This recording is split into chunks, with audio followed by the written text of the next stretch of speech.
from my perspective, you have to include both clinical psychology and transpersonal psychology to really understand it.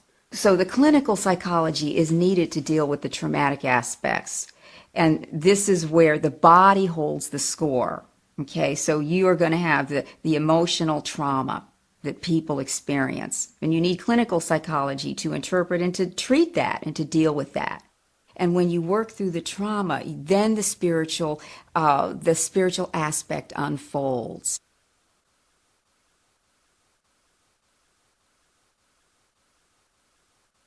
Body that's participating now in the experience, and then you have to also look at it in terms of higher states of consciousness, because some of these encounters are taking place where people are seemingly out of their body. Okay, so to have somebody that can tell the difference between that subtle realm, and by subtle realm I just mean, oh gosh, the unseen dimension that is all around us, the realm of angels and aliens and fairies and jinns. Yes, exactly. So I'm just gonna, across the board, subtle realm, and probably in some more esoteric belief systems, the astral realm as well. Okay, so I'm just gonna lump that all together and say that across the board, you've got people having encounters where they're not necessarily in their physical body. Some are, I would say, and some aren't. So you've got to learn how to distinguish. You've got to learn how to tell the difference, and you've got to be able to encompass the spiritual experience or the spiritual interpretation, because that's where people finally start to integrate this experience. When you go into these experiences, that sense of who you are changes. It is shattered, and hence you have the possibility of expansion. Would you say this is an experience that's been going on throughout human history, or is it a recent experience? I think in some form it has, but I think there are important changes. Okay, so in that sense, I could say both. I think that our experience with higher realm beings and dimensions, it's recorded in the Vedic traditions, in the Hindu traditions. And the Hebrew Bible? And exactly. So you've got higher dimensional beings. You have that communication and that influence coming in, that impact on our evolution. However, now we're seeing things that I think are fairly new, and that may have to do with our the possible demise of our species. So that's the big thing with this phenomenon as well, is that people, experiencers, are very much being downloaded with information, if you will, or shown things about the environment and about our that we may not be here in the same form, even in our lifetime. Okay, and hence now there seems to be the process is being sped up, if you will. It's that it's being amplified, and so in this sense, I think that this is why the physical body is now so much a part of it. Gordon Creighton, an English academic, who was the editor of Flying Saucer Review, a great mind, a great man. He was the one who first presented the Djinn hypotheses to the UFO research field. Now, the jinns, as described in the Muslim Quran, which is the Muslim Bible, are what they call a third order of creation. The Quran describes that the angels, the first order of creation, was created first, that the jinns, the second order of creation, was created second after the angels, and was given the earth to live here. but that they were paraphysical, that they did not live in space-time as such in a physical space-time world, but in a dimension around our world. And then that the third order of creation was humankind, who was given the physicality of our earth to live on. But that the earth is to be shared by jinns and humans, and that jinns are good and evil, just like humans are, and just like angels are. That they're good and evil jinns, and that according to Gordon Creighton's hypothesis, that the so-called entities, the so-called UFO entities, who reportedly abduct human beings and sexually harass them and victimize them in other ways, are actually the order of creation which the Muslims call jinns, that they are a paraphysical form of creation which shares the earth with us. And they're appearing as flying saucer occupants?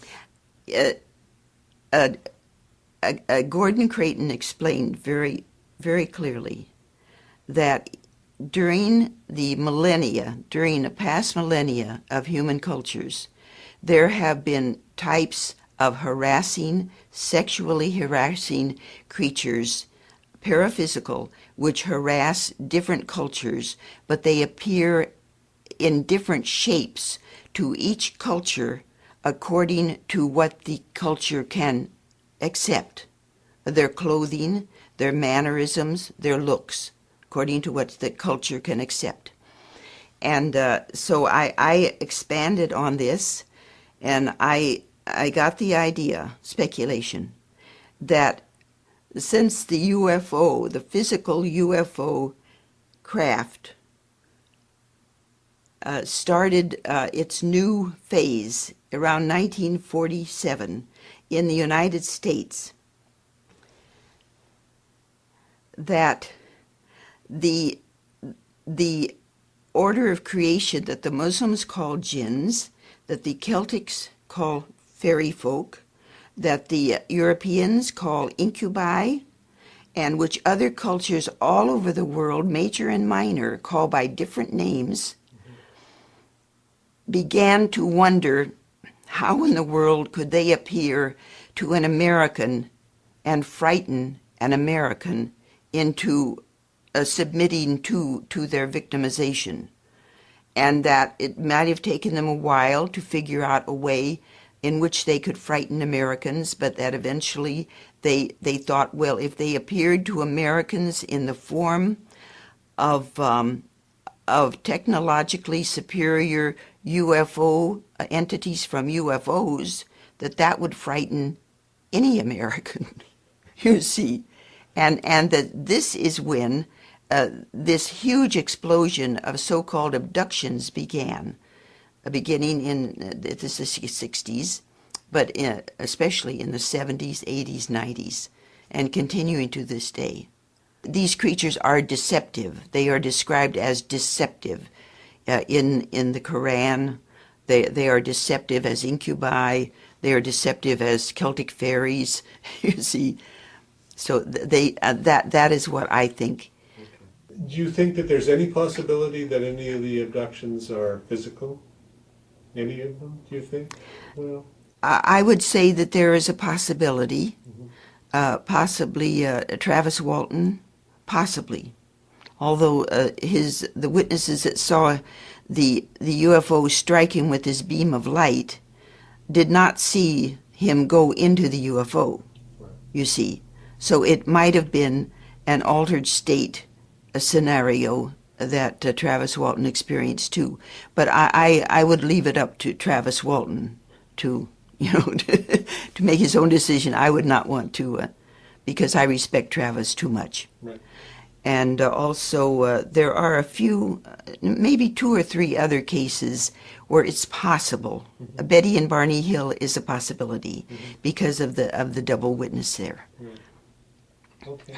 But most abductions that I have investigated, and I've investigated about 300 cases all along, they they all seem to me to be experienced in an altered state of reality, not dreaming, but an altered state in which these creatures can appear to human beings. Good morning. I'm very pleased to be here presenting my very latest research in a highly unusual topic that many of you are probably not familiar with: the Djinn and shadow people and their relationship to ETs, especially the abduction scenario. Now, what I'm talking about today is the culmination, or rather a progress report, of years and years of research. And many of the findings that I'm presenting today will be in a book that will be coming out later this year. I look at the light side and the dark side. Most of my 50 books have been about light side topics, but it's the dark side that really puzzles us, perplexes us, and troubles us. I investigate negative hauntings and entity contact experiences, including abductions. The title of my talk today is Unseen Warfare: Djinn, Shadow People, and ETs. And the case I am making today is the role played by this little-known entity in the West, at least, the Djinn, in our abduction scenarios, and also some of our more terrifying entity encounter experiences. It is the Djinn, shadow people, and ETs versus human beings in an invisible warfare that is going on every day on this planet. Well, I want to jump right into the Djinn and introduce you to who they are, where they come from, what their role is in interacting with people, and what they're doing in terms of our paranormal experiences and our ET experiences. Most people in the West know very little about the Djinn. In fact, I've met many people who've never even heard of them. Yet they are, I am convinced, after years of investigation of paranormal cases and UFO ET contact experience cases, that they are major players in the field, and we simply don't realize that they're not on our radar screen. We think of them as Middle Eastern entities. We associate them with Arabian lore. When we see pictures of them, they're often depicted from a Middle Eastern perspective, and most of the lore about the Djinn does come from the Middle East. But that doesn't make them Middle Eastern on the planet any more than fairies are only Celtic, because we know about them from Celtic lore. The supernatural entities who share this planet with us in other dimensions do not pay attention to human social, cultural, racial, ethnic, or political boundaries. They are everywhere. Their name actually means the hidden ones, and that's exactly what they are. They are hidden from our view most of the time. And in their relationship with people, they prefer to be covert. They have agendas that they are pursuing, and they would rather that we don't really know much about them. In the lore about them, they are pre-Adamic. They existed on this planet before we did. They have very long lifespans, living for thousands of years. They are supernaturally empowered. They have many supernatural abilities that we attribute to a lot of other entities. They are probably the most superior shapeshifters of any entity we encounter. They can mimic human forms. They can take any form. And that's exactly what they would like us to think most of the time, that we're dealing with something other than them. They have a very strong trickster nature, and this is a theme that plays out in a lot of our entity contact experiences. They are especially known for being vengeful when they are wronged. Whether we realize we have wronged them or not, they will take advantage of the situation and get back at us. Some of them feel kindly disposed toward human beings. Some of them are ambivalent. They don't really care about humans. And others are quite hostile to us. They have often been equated with demons, but they are not evil in the sense that they embody evil, but they have a lot of hostility toward us because their agenda conflicts with ours. They have an intense sexual interest in human beings, and they have interbred with us for a very long time. They do create hybrids, and they have a purpose for breeding those hybrids, which I will get into in this presentation. They have an even stronger interest in reclaiming what's ours. They once occupied our space on this planet. They got pushed out, and some of them want it back. And they are conducting their guerrilla warfare and their covert tactics while they are hiding in plain sight. And a lot of it is because we simply don't know about them. We don't even know the right questions to ask in our investigations to factor them into the equation. I'm not saying today that they're responsible for everything, although if you lived in the Middle East, the Djinn would be one-stop shopping. They would account for everything. But I am saying that they are a major player in this field, and we do need to take them into account when we are doing our investigations for paranormal activity and ET experiences. Now, in researching the Djinn, I became interested in them in the 1980s while I was studying Solomonic magic. And that's when I began to get a handle on what these entities were all about. And I was astonished at what I learned. Not much of it had permeated the Western culture. Now, King Solomon is a biblical figure. You won't find any mention of the Djinn in the Bible, but you will find mention of them in ex-canonical texts. King Solomon was the son of David, and he was the second king of Israel.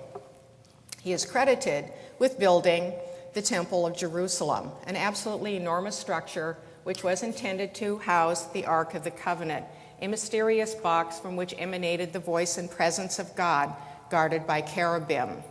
Now, this was a mammoth undertaking, and how would this be accomplished? Well, in the ancient times, they would get slave labor to do that.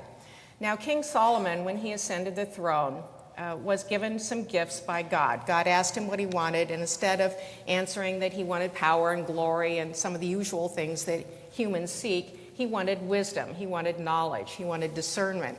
God was very pleased with this, so he granted him the ability to command the spirits. He did so with the help of a magical ring.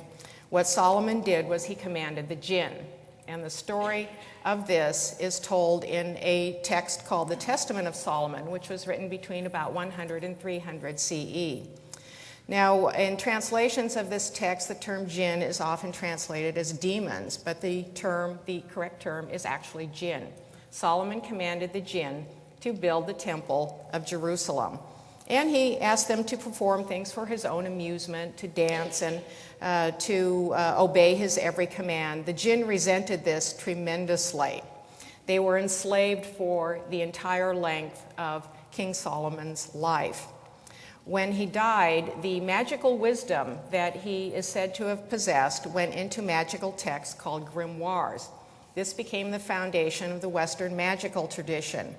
The formulae and tools and conjurations, magical words and so on that you see here from a representative page that people would use to conjure up spirits to ask them to fulfill requests. Sometimes the spirits are called spirits or demons or angels. They were in fact originally intended to be Djinn. And the Djinn are still conjured today along with a lot of other entities. This is the most significant magical grimoire, the Grand Key of Solomon the King. It has many translations over the centuries. This one in particular is aimed at Djinn summoning. These texts are quite popular in certain areas of the paranormal today. Now, the Djinn were absorbed into Islam. This does not make them Muslim entities. They simply were absorbed into the religion, the way angels are absorbed into Judaism and Christianity. Angelic beings exist everywhere around the planet. Well, the Djinn exist everywhere too. There are actually numerous references to them in the Quran, an entire chapter about them, in fact, and numerous other references in the Hadith and Quranic commentaries. The Hadith are collections of stories about Muhammad, the things he said and did. And he had a lot of things to say about the Djinn and how to protect yourself against the Djinn and what their role were in the spiritual development of human beings. Now, the story that's told in the Quran, the creation story about the Djinn, was that in the beginning there were angels and Djinn, nobody else. The angels were created out of a very pure spiritual light, and the Djinn out of smokeless fire. The Djinn had access to heaven with the angels who followed the will of God, but they seemed to be different creatures with their own free will. Then God decided to create human beings out of earth and water, and that's where the trouble began. So pleased with his creation, God instructed the angels to bow down before Adam, and the angels complied because they had no free will. They followed the will of God. But the jinn, under the direction of their leader Iblis, declined. Now, Iblis's name means despair, or he who is despaired. And Iblis said, no, I'm not bowing down because human beings are inferior to us, and I'm not going to bow to anything inferior. This angered God, and he cursed the jinn and cast them out of the realm. Now, Iblis was very horrified at this, and he went to God to appeal. And he said, look, give us a chance. If you give us a chance to prove that human beings are unworthy, then reinstate us to what was rightfully ours. God said, you have until Judgment Day to prove your case. And so the jinn were banished from this place into what we would call today a parallel dimension, another realm. But they find ways back into our realm. And some of them are very committed to reclaiming what was rightfully theirs. Now, the Quran is actually preached to humans and jinn alike. Jinn are given the opportunity to convert to the faith, and jinn are having free will, can follow any faith they want or no faith at all. The very hostile jinn who followed Iblis became comparable to what we call demons. There are technically no fallen angels, but they take on the role of hostile intervention and interaction with human beings, causing them torment, causing possession, creating chaos and upheaval in the world. Other jinn retreated to other areas of their new world where many of them choose not to interact with humans at all. But in terms of our paranormal experience, we're seeing the hostile end of the equation. From their own dimension, where a veil or a doorway exists between us, they press up against it, looking for ways to come back and interact with people, to take back what they think is rightfully theirs. They do this by attaching to people, by following them throughout their lives sometimes, by creating possession cases, abduction cases, negative hauntings, and they come through a lot of areas that we call portals, or a vortex area. We all know places like that on the planet where there's a lot of intense paranormal activity. Everything, kitchen sink, UFOs, lights in the sky, mysterious craft, mysterious creatures, haunting phenomena, bizarre cases where people can't seem to stay in their homes very long because of activity there. I've investigated a lot of those, and I've come to the conclusion that the dominant entity involved in these are jinn. Well, what's the true form of a jinn? If the jinn were made out of smokeless fire and they can shapeshift in anything, what are they originally? We simply don't know because we usually see them in some sort of shape-shifted form. But this drawing came in from an experiencer that I think is probably very close to what an original form might be like if we could perceive it. And this is an entity that has periodically visited a woman and has caused a lot of negative haunting phenomena in the home and behaves very much like a jinn. Now, one of the things about jinn, when they come to haunt a location or attach to a person, cause phenomena and possession or oppression, they are very resistant to our conventional means of exorcism. They don't respond to the usual remedies that we would apply against ghosts or poltergeists or even demons. Many of them can be very firmly entrenched and simply not go away. And that's the case with this woman who sent in this drawing of this swirling electrical field. And her description was, I saw a metallic shape right in front of me. It was shaped a lot like bismuth, bluish green, angular and opalescent. It bends and twists almost organically of its own accord, and a deafening, resonating hum begins to fill my ears. Now, in many cases of entity contact experiences and the manifestation of phenomena, we have an onset of humming, tingling, buzzing, sort of an electrical feel in the atmosphere. Many abduction cases are characterized by this.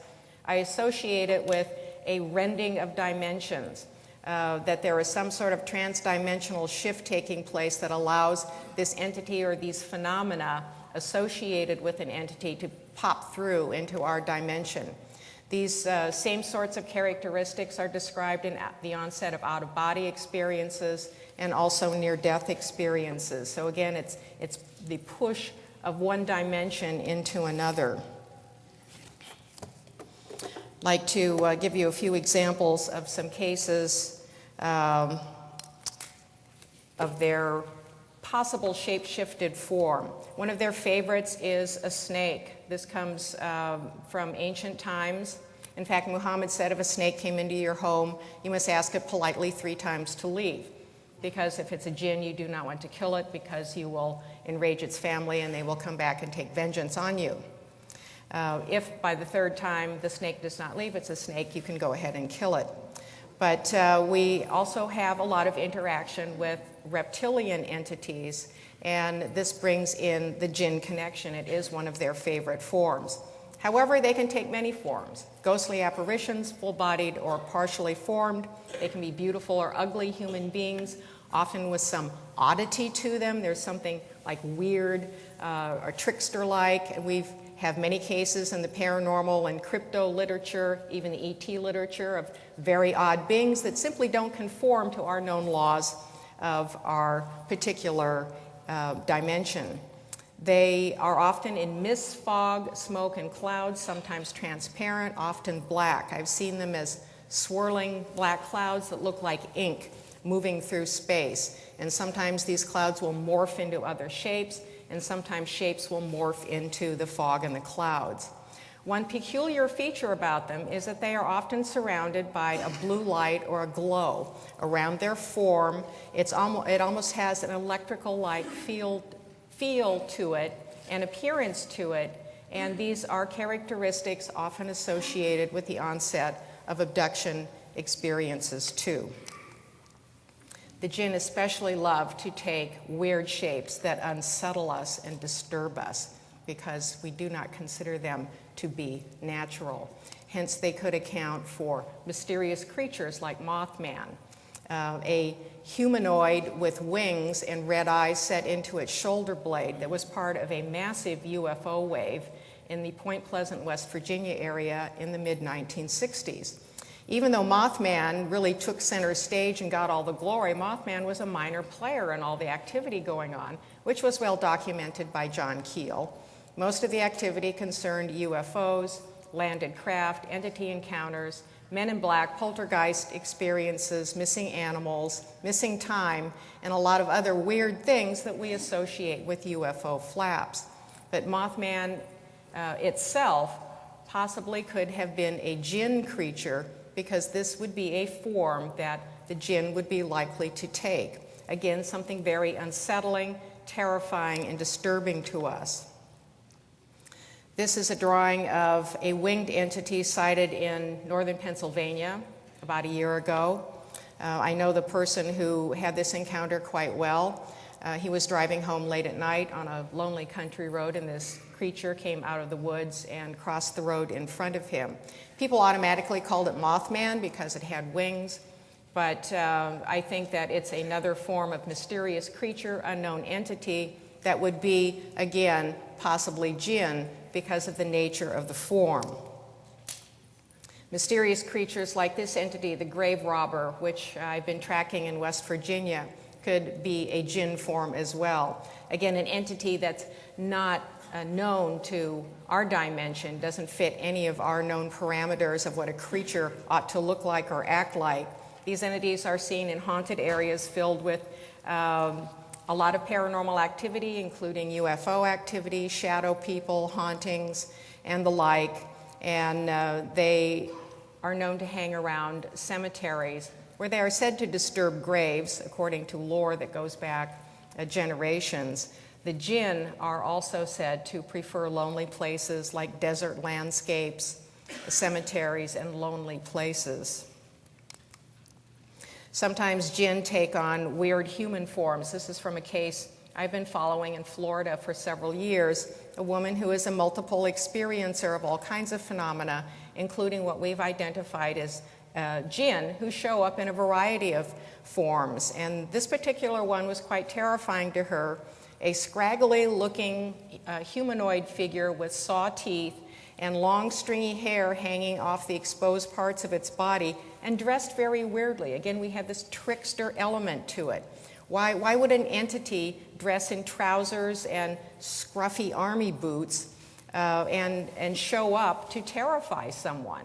But it's these odd appearances that upset us because they are out of the norm. And that's exactly what a lot of the jinn want to do. They want to keep us off balance. Sometimes they can appear in very exotic, seductive forms. Beautiful men and beautiful women, and this is how they approach human beings when they want to seduce humans for the purpose of having sexual congress or for breeding hybrids. Now in Islam, the jinn hybrid is considered an abomination, but the lore for jinn and human hybrids goes back very far into ancient times, into ancient Persian lore, in fact. Now, one of the romantic components of the jinn lore is an entity called the qareen. And this is a jinn who attaches to a person from birth as a lifelong companion and sometimes as a romantic partner. It has similarities to the daemon of the Greeks, the good, bad, ambivalent spirit that would whisper in one ear and whisper in the other ear. It has similarities to a guardian spirit and even a guardian angel, since it's attached to human beings from birth. It can be good, bad, or ambivalent, and often the qareen will want a sexual relationship with human beings and visit a person in nighttime visitations that we would call an incubus or a succubus. It may be pleasurable, it may not be pleasurable, and if hybrid offspring result from this, they are often taken away by the jinn into their own dimensions. Where have we heard this story before? E.T. abductions, who breed hybrids and then take them away to their own realm for their own instructive purposes. Now, in Middle Eastern lore, there are customs for marrying your qareen. In fact, you can have a human spouse and your jinn spouse. You have to be careful not to let one know about the other, because the qareen will be very jealous of human relationships and cause a lot of trouble. Even if the jinn takes on a very seductive form in a romantic relationship with a human being, behind it is another more hideous form that it will show if it becomes displeased with the human being. These are some of the forms that jinn are likely to take that we know by other names. Now, they're probably not very often going to take the form of angels. They're capable of taking any form they want, but they're usually at odds with angels. And in lore, angels have the ability to nullify them, but they can take angelic shapes if they want to fool human beings. They can appear as demons, fairies, extraterrestrials or ultra-terrestrials, unknown entities from another dimension, a term coined by John Keel, shadow people, dark silhouettes who visit people in their bedrooms, cryptids and mysterious creatures, and ghosts and poltergeists. In the years that I have been documenting paranormal phenomena and haunting cases, and I have come across a lot of cases that defied categorization by our known parameters, I've come to the conclusion that we are dealing with jinn. Now, what led me from jinn to ETs was through their manifestation called shadow people. These are dark silhouettes, usually of a male form, 6 to 8 feet tall. That's an invasive bedroom presence.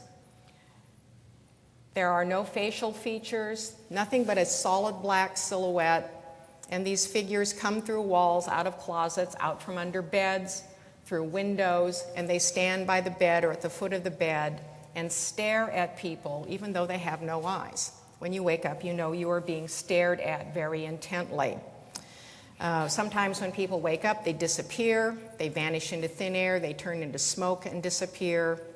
Sometimes they stay, sometimes they will attack people. In 2004, I began receiving an avalanche of email from people about shadow people experiences.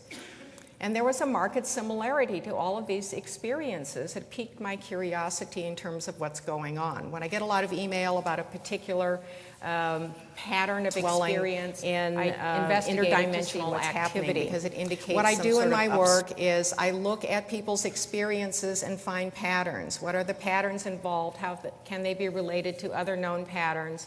I look at history, folklore, mythology, the anecdotal literature, and I try and make sense from a bigger picture in terms of how people are having their experiences, why, and what it means for the individual and for human beings as well in terms of their relationship to other dimensional realities.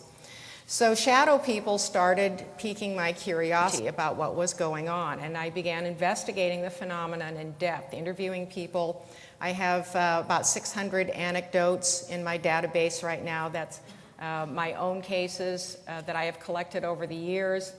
Some of them I have investigated in depth. Some of them are just one-time emails, and then people don't respond after that. You know, people tell their story, and then they don't want to talk about it anymore.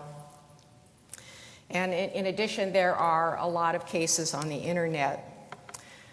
The dominant characteristics of shadow people are these shapes 6 to 8 feet tall. They look like they're wearing a coat or a cape and often a hat, sometimes a very strange looking hat. They're totally opaque.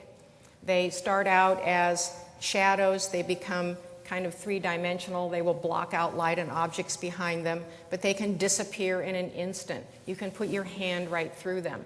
But if they decide to grab you, you will feel it, and you will feel quite a weight on you. They are usually solitary, but they come in pairs or threes. I determined after doing a lot of research that shadow people were probably one of the most common yet underreported paranormal experiences among people who have had entity contact experiences. And I wondered, what's going on with this silhouette and no features in the hat? Why would an entity need to come in like a hat? What are they hiding? I do not think that shadow people are in their original form. I think they are in a deliberately disguised and shape-shifted form intended to frighten us and also to keep their true identity hidden. Sometimes they come in cowls and robes. They are seen out in the woods. There are actually accounts of them that go back centuries. They're not called shadow people, they're called phantom monks or hooded ghosts or dark ghosts, black ghosts, things like that. We didn't have the lexicon for shadow people, but the descriptions are the same. And there's another kind of shadow person that's often short, 3 to 5 feet tall, and sometimes these entities are seen with eyes.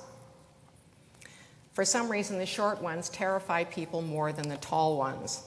Some other dominant characteristics about shadow people, usually no eyes, but sometimes they do have them, and they're usually colored.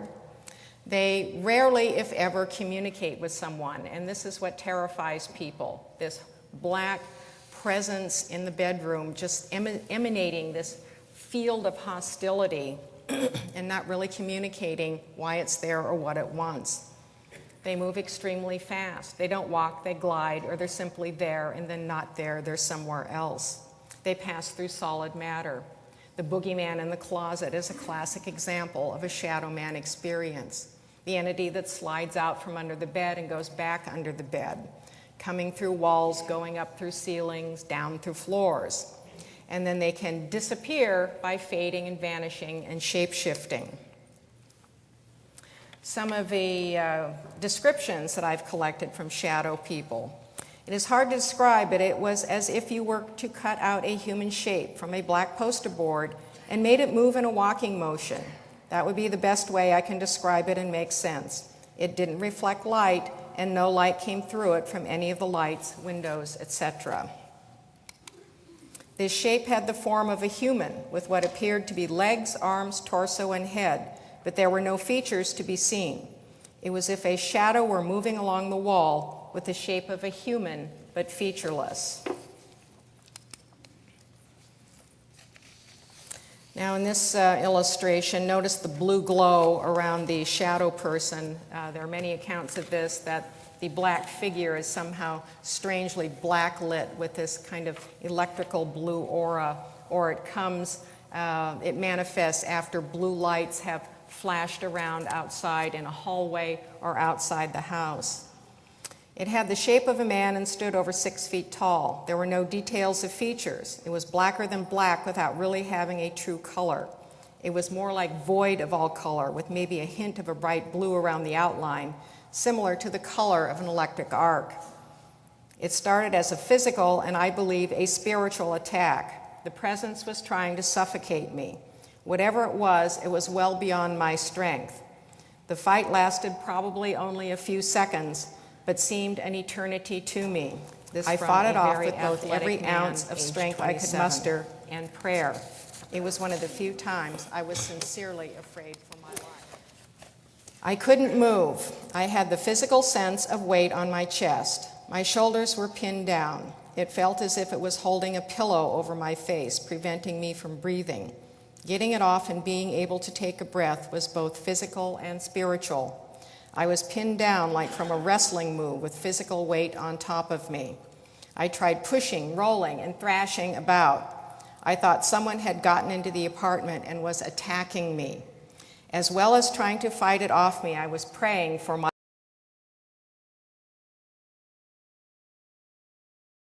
life. I didn't have the strength to get it off. Suddenly the weight lifted, and I was able to see my attacker, the shadow image. It was so real that I checked all the doors and windows after the attack to see how anyone could have gotten into the apartment. Everything was locked from inside. Out of the hundreds of cases I have collected, there are 3 words that show up in almost every account: fear, panic, and terror. People may have a single experience in their lives, never forget it, never want it again, and even talking about it makes them fearful that it will come back and get them because they feel that somehow it has a psychological, psychic link to them, and it always knows where they are and always knows how to get them on its own terms, own time, even though years may pass. We find the same hallmarks in ET abduction cases. Now, another thing I noticed in my research as I was going through all of these cases and interviewing experiences, that so I began to wonder, well, are shadow people a form of ET? Admitted that they or are they in collusion with the ETs? There was just too much of an overlap to be random coincidence. And in fact, it seemed that the onset of ET abduction experiences was preceded by shadow people experiences, sometimes by years before the abductions would start. Shadow people would not come, but they would come beforehand or in addition to at other experiences. So I went back to my database and started doing some more interviewing to find out more about this connection. Were shadow people scouts? Were they drones? Were they monitors? Were they working against ETs or for ETs? And so these are some of the conclusions that I came to, that the shadow people were involved in observing, monitoring, and data collection, and probably programming, because people feel that they're being bored into by these colored eyes or these invisible eyes, and that the entity is somehow getting inside of them. People often ask me how shadow people could be prevented. They would try prayer, keeping the lights on, carrying amulets, crystals, saint metals, whatever their spiritual tradition offered them. And I found that there was no universal remedy against all of them. Some things worked for some people and some for another. But some of the shadow people and ET experiencers had some interesting accounts to tell me about the variety of beings who were visiting them.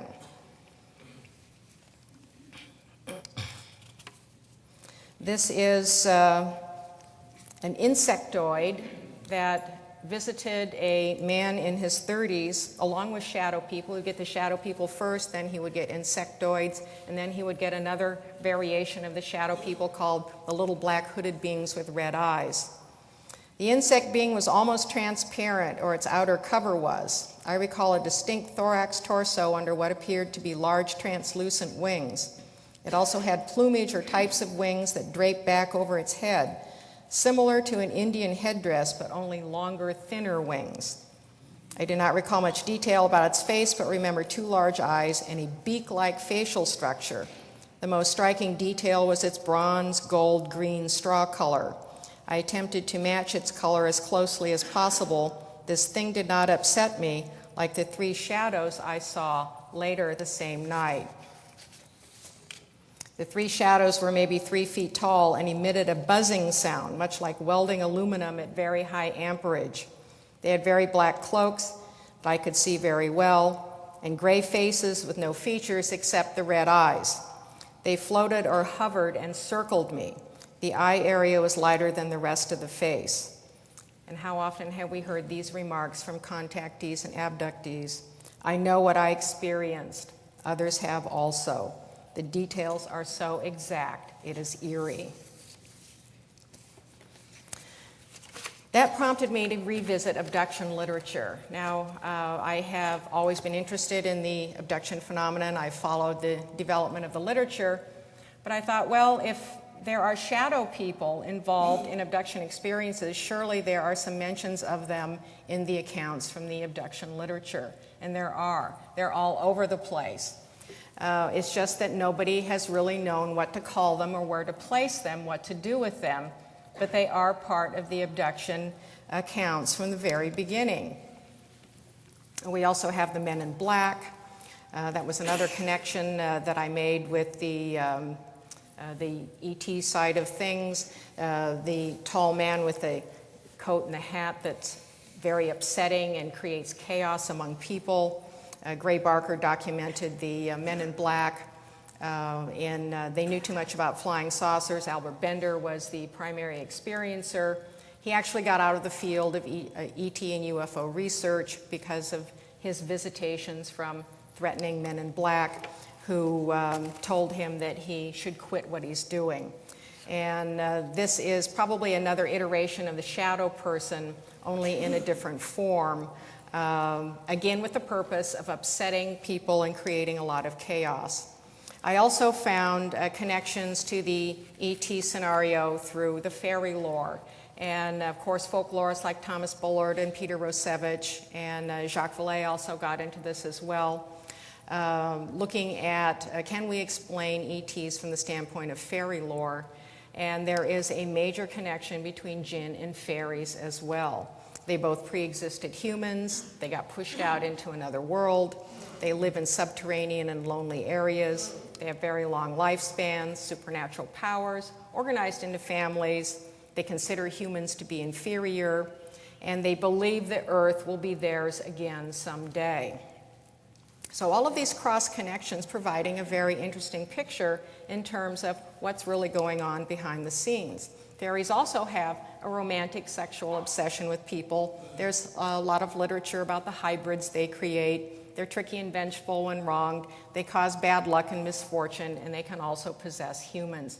In fact, when I did a lot of research on comparing other entities to Djinn, there was such a strong match between Djinn and fairies that you could say they are one and the same. And then we have the connection to the ET literature as well. Whereas many of the entities that have been documented since we started recording our ET encounter experiences, they seem more like trickster fairies than all very serious abducting greys. The abducting greys and the insectoids and the reptilians are only part of a very large picture.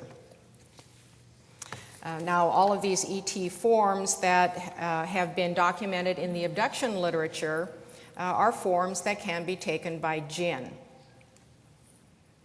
for various purposes, like the Nordics, the beautiful people, and the space brothers and sisters from the early ET contact literature, for the wanting to foster close, intimate relationships with people. That would be more characteristic of the Djinn Kareen, but the others might be more interested in creating havoc and disorder. Now, going back into the abduction literature, I wanted to see what the presence of the Djinn might be in the abduction literature, especially through descriptions of the ETs and of shadow people. And the abducting ETs have some of the characteristics of Djinn. They materialize through walls. They have often a bluish glow around them, or they come in a brilliant blue light, sometimes a white light. People are paralyzed in their bed. There's often a buzzing and humming and tingling sound. And the aliens use penetrating stares to perform thought manipulation on human beings. These are characteristics associated with the shadow people, who in turn are a form of Djinn. We have the sexual involvement with hybrid offspring, that the ETs have a hybrid breeding program. Well, so do the Djinn. Are they one and the same? They can form lifelong attachments to humans. People who have had abduction experiences often have them throughout their lives. They sometimes involve entire families.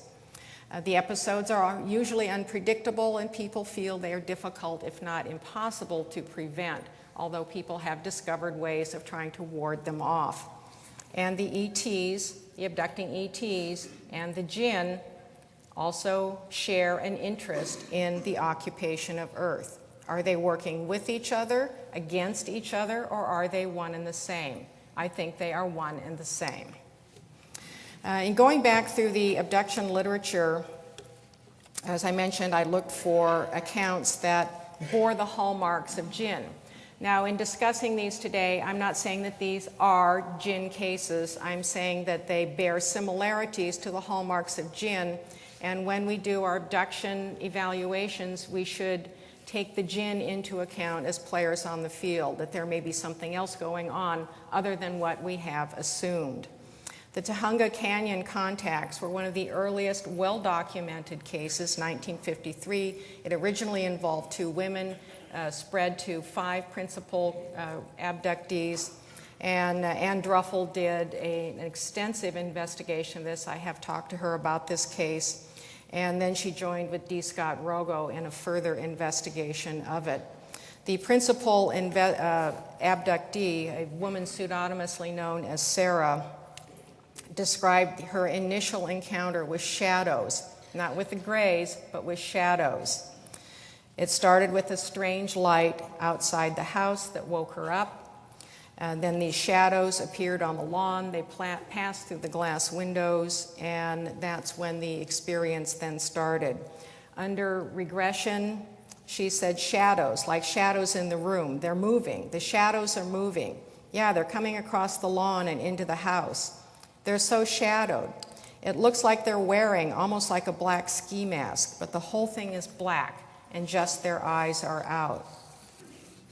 What are all these figures? The hall, they're between the bedroom and the kitchen. These people, all these dark figures, you can't see through them, but they're very much like a shadow. They're not transparent at all. And it seems that after the shadow people make their initial contact in an abduction experience, then the entities who move into the scene are the abducting greys, the reptilians, the insectoids, and other kinds of shape-shifted forms. In Intruders, Bud Hopkins did such wonderful work documenting cases in the abduction arena, and he does have descriptions that would match Djinn in his material as well.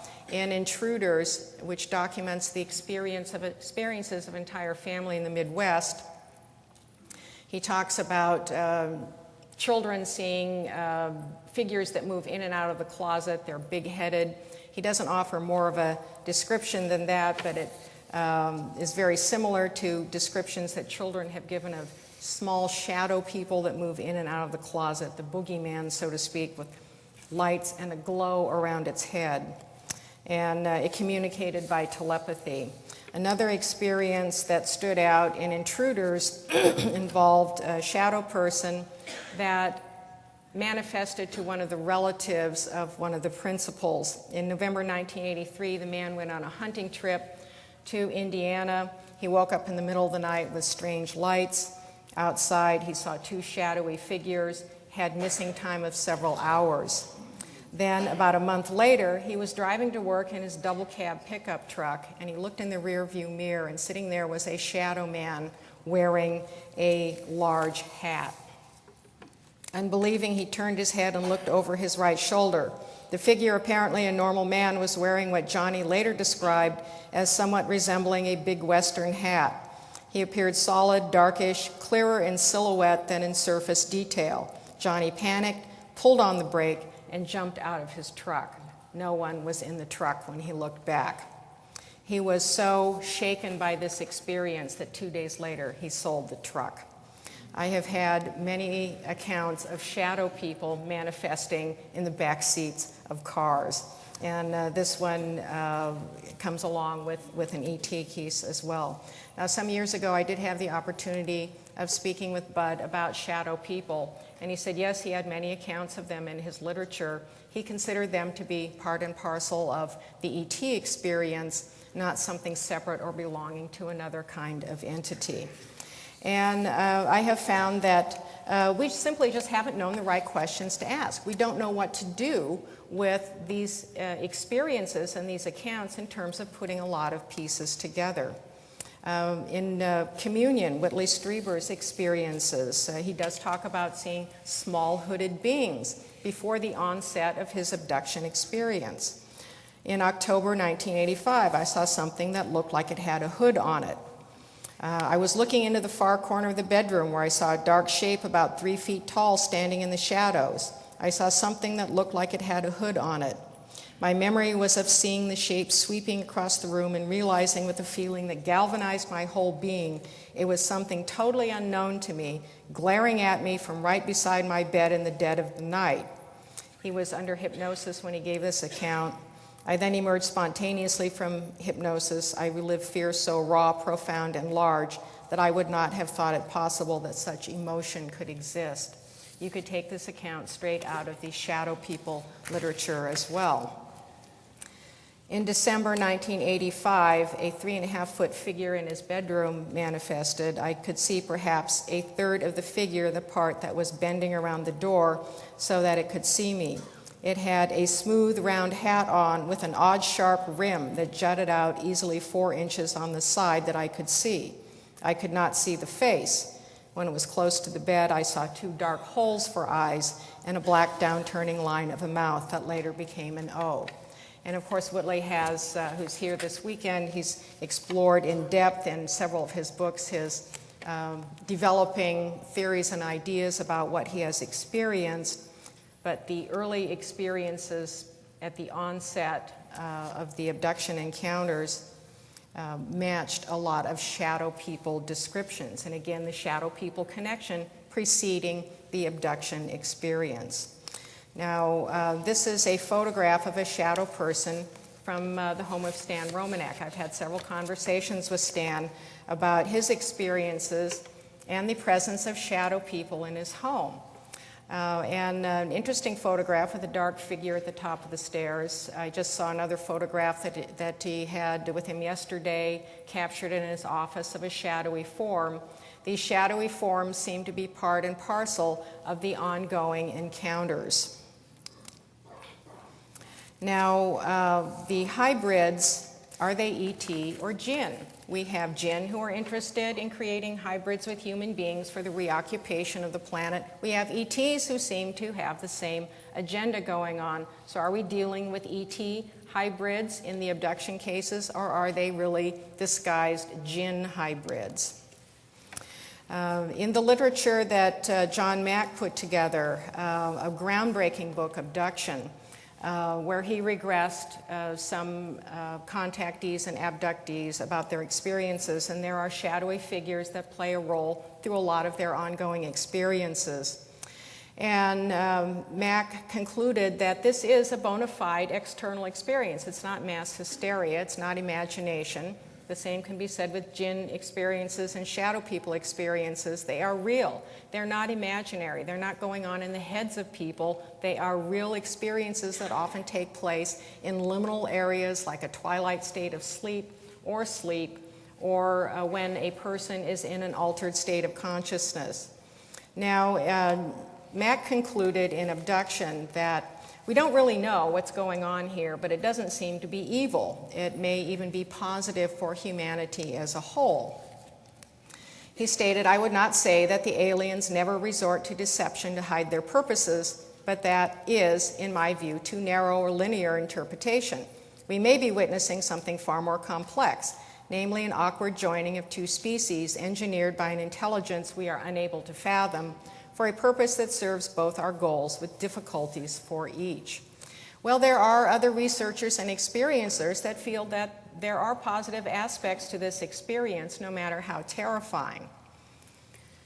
We have only sketchy knowledge of what the hybrid program, which seems to lie at the center of the abduction phenomenon, is really about, Max said. Yet my overall impression is that the abduction process is not evil and that the intelligences at work do not wish us ill. There is another side to the coin that keeps emerging in the years since Mac did his research that indicates otherwise. The Djinn want hybrids. They want to have staying power in this dimension because they do not have forms that can last very long in this dimension. That seems to be the case with the ETs as well. They shapeshift to cater to our expectations. They hide in plain sight. They want us to think we are dealing with something else, and many of them do wish us ill. And of course, there are other people writing on the abduction scenario who have probed the darker side of things. David Jacobs has broken ground on that. There are descriptions in Secret Life of beings that could fall into a Djinn category, a taller being aboard what seemed to be the spacecraft that people are taken to in their abductions for their physical probing and sexual experiences. This being performs mind scan through penetrating stares in the eyes and directs the smaller gray beings in the harvesting of human reproductive and genetic material. And is often described, interestingly, as wearing like a lab coat or cape and a hat or a surgeon's cap.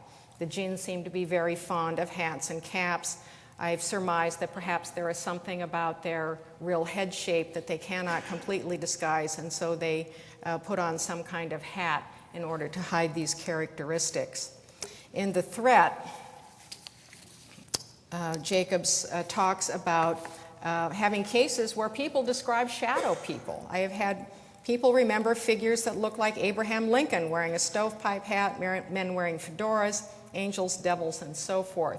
This is straight out of the shadow people literature. Shadow people and ETs, especially the abducting ETs, once again connected. Now, Jacobs concluded in his research that virtually everything the aliens do is for the service of this abduction program and the hybrid breeding program, and that the hybrids are intended to infiltrate the planet for agendas that we can only guess at. One of them may be a colonization of the Earth. This is part of the Djinn program as well, wanting to come back into this dimension to reclaim what was theirs. Now, Jacobs also talked about what he called the personal project hybrid. This is a very complex relationship that an abductee has through life, often from childhood. The hybrid attaches itself to a human being and ages along with it as the person ages, manifests at different times. The relationship has a sexual and hybrid breeding purpose, and that some of the hybrids are kind and benevolent while others are abusive and even jealous of their human partners. Who else acts like that? The Kareen, the lifelong partner attached to a human being at birth who wants to have a romantic sexual involvement, can act like a spouse, and is often jealous of human partners and can be very abusive. So is the personal project hybrid another way of describing the Kareen? Well, there are certainly a lot of very strange associations. They both share these common traits. Attached from childhood, different guises, sexual interest, jealous of human partners and spouses, and manipulative and abusive. Another interesting thing that Jacobs found in some of his cases was that when the aliens gave impressions of their homeland, it was often a desert landscape. The desert, of course, is in Middle Eastern lore where the Djinn like to live, in remote, lonely areas that human beings usually do not frequent. They like caves, they like tunnels. And when I have been doing my paranormal investigations of cases that I believe to be Djinn, I often find them in areas where a lot of mining has been done, where there are negative magnetic anomalies in the soil. That is, the magnetic field is a lot lower than the surrounding areas. This may be one of the characteristics of these portal areas that enables the doorway to open more frequently. And we find another link here in the ET literature. He also pointed out that abductees who are unaware, and I think this is true, because we haven't had the knowledge about all of the players to really explain our experiences. And so people often explain experiences as ghost hauntings, encounters with demons and the devil, out-of-body trips and the like. And of course, from the perspective of the abducting ET literature, these entities would be ETs. But as we know from a lot of other examinations, fairies fit, Djinn fit. So what are we really dealing with? Is there like something behind all of these masks that can account for what's going on here on a widespread basis? Well, people have made various stabs at explaining what's going on. And John Keel, who was someone I had the good fortune to know, had some very novel ideas, even going back to the 1970s. Keel was quite ahead of his time with a lot of his ideas. And in Operation Trojan Horse, he put forth the idea of like a supermind, that all of this stuff that goes on is controlled by some sort of a supermind entity that's beyond our control. We're at the mercy of it. And it has a trickster nature to it, and it does weird things to us whenever it wants to. And he viewed it as kind of hostile to human beings, that this was not in our interests. This idea has been elaborated on by other researchers as well. In the Tujunga Canyon contact experiences, Rogo said that he thought that he appreciated Keel's views, and he discussed some other views that were prominent in the literature too, but he was of the opinion that perhaps the abduction experiences were projections, that whatever was out there as this supermind got a bead on people, on what was going on inside of them, and somehow this connection exteriorized these experiences in the abduction format. Some of the researchers who initially were inclined to see the abduction phenomenon not from a negative or a hostile viewpoint have modified their views over time. In confrontations, Vallée agreed that UFOs are not imaginary, but they're also not extraterrestrial. This has been a dominant view in the recent years, that we're not dealing with ETs from other planets, they're more probably interdimensional. And he also stated that they are an advanced technology with hostile potential. So there's this undercurrent of something going on that's not in the best interests of people. These are some of the common negative side effects and phenomena of Djinn encounters, shadow people encounters, and ET abductions. There are poltergeist and haunting phenomena that plague people, bedroom visits at night, dream invasion, sexual assault, multiple shape-shifted manifestations that we often think are separate entities, but they're probably different forms of one and the same. Thought manipulation and possession, this would be the equivalent of screen memories. Health issues, bad luck, and deteriorated relationships. Now, not every abductee, of course, experiences these, but these are dominant themes throughout the literature. And I think that they all point back to the Djinn. The Djinn have been playing a role behind the scenes in pursuing their own agendas for reclamation of our world, and they are doing it through a variety of entity forms that we think are something else. So our attention is constantly being diverted in other ways. Oh, we're dealing with fairies here, we've got ETs here, ghosts and poltergeists, we've got mysterious creatures over here. They may be all one and the same. Now, I mentioned at the beginning that if you lived in the Middle East, you would be of the opinion that they are all one and the same. The Djinn account for everything. I'm not willing to quite go there yet, but I do think that the Djinn are indeed major players, and they deserve to have more investigation, more research, and consideration when we are trying to explain our experiences. One of the hurdles that Western people have to get over in dealing with the Djinn, and I run into this time and time again, is, oh, they're Middle Eastern, or, oh yes, aren't those like Muslim entities? Well, no, they exist in Muslim lore and in the Quran from the religious and spiritual tradition, like angels do in ours, but they are much more than that. They exist around the planet. They've been here since ancient times.